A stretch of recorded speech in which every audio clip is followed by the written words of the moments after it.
তোমাদের কথা যদি আগে ওরা শুনতো তাহলে তোমরা মরে থাকলে আমাকে আনতে হইতো না। আর আমরা যদি না আনতাম কুকুর বিড়ালের মতো রাস্তায় পড়ে থাকতো। এই চালাকি করে জাতিরে বুঝাইলে হইব না। আমি IMF এর 1 পয়সাও খাই নাই, ওই ঋণ আমি দিমু কে? ওরা ব্যাংকের টাকা ঋণ নেয়, নিয়ে ইন্ডাস্ট্রি করে বছরের পর বছর পার করে তারপরে এটা নিলাম করে দেয়। আর এই রিক্সাওয়ালাকে কিস্তি দেয়, মরে গেলে লাশ ডাক্কা দিয়ে কিস্তি দেওয়ার লাগে। দেখছেন বলেছি, এই রিক্সা চালকদের ঠকায় কেউ স্বাধীনভাবে দেশে বাস করতে পারবো না। ওই পোলাপান আমাদের লোকে বেমানি করতেছে না, এই বেমানির ফাঁদে ওরা নিজেরাই ফেসে যাব। তার কারণ কি, আমরা তো ওদের পাশে সহযোগিতায় ছিলাম, আমাদের তো MP হওয়ার লোক ছিল না।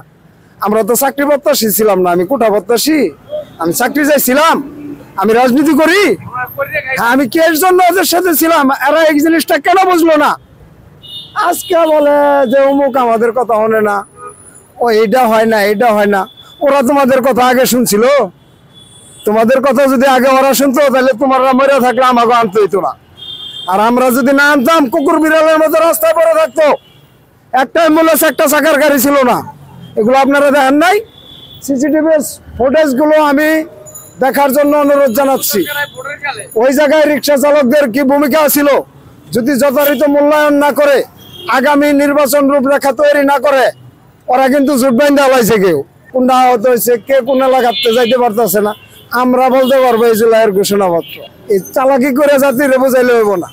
আমরা রাষ্ট্রীয় ব্যাংকের অর্থের হিসাব করব এবং স্বাধীন দেশের ভূমির কি ধরনের রূপরেখা করে তারা নতুন সংস্কার করবে, এটা দেশবাসীর সামনে ক্লিয়ার না করে যে ধরনের তালবাহানা তৈরি করছে, এই তালবাহানার অন্য জবাব আমরা দিয়ে দিব। ওই আলী রিয়াজদের সংবিধান আমরা মানব না। ওই ডক্টর কামালের সংবিধান মান্য 54 বছর অবহেলিত ছিল এই রিক্সা চালক। এটা ডক্টর কামাল আর সুলতানা কামালের চালাকি। এবার হয়েছে আলী রিয়াজ, ইফতেখার জামান, বদিউল আলম মজুমদার, আলী ইমাম মজুমদার, বুঝছেন? এরা সবাই লাইন ধরছে, এবার এরা ঠকাবো। এরা কিন্তু আগে গুলশানে বাড়ি ধরা, বনানী উত্তরায় বড় করে বাড়ি লয়ে লইছে, কথা বুঝছেন?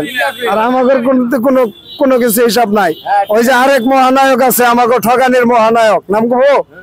ওনার নাম হলো দেবপ্রিয় ভট্টাচার্য, তার সহযোগী হইলো সালেউদ্দিন আহমেদ, আর আগেরটা হইলো M আতিয়ার রহমান, চিনেন? এরা ছিল ব্যাংকের গভর্নর।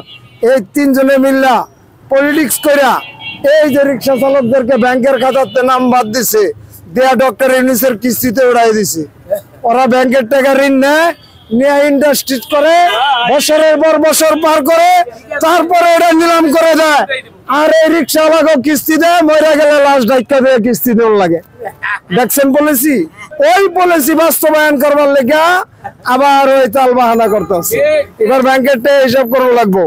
আমি IMF এর 1 পয়সাও খাই নাই, ওই ঋণ আমি দিমু কে? আমি মেট্রো রেলে আমার রিক্সা চালকেরা কোনোদিন উঠছে? এই মেট্রো রেলের ঋণ যদি রিক্সা চালকদের ঘাড়ে চাপিয়ে দেওয়া হয়, ব্যাট নিয়ে কি করে এবার আমরা দেখে দিব।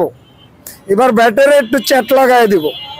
ওই 2 টাকা বিড়িতে বাড়াই দিছে, নগদ দিয়ে কিনতেছি না আমরা। কথা বলেন, বাকি আছে?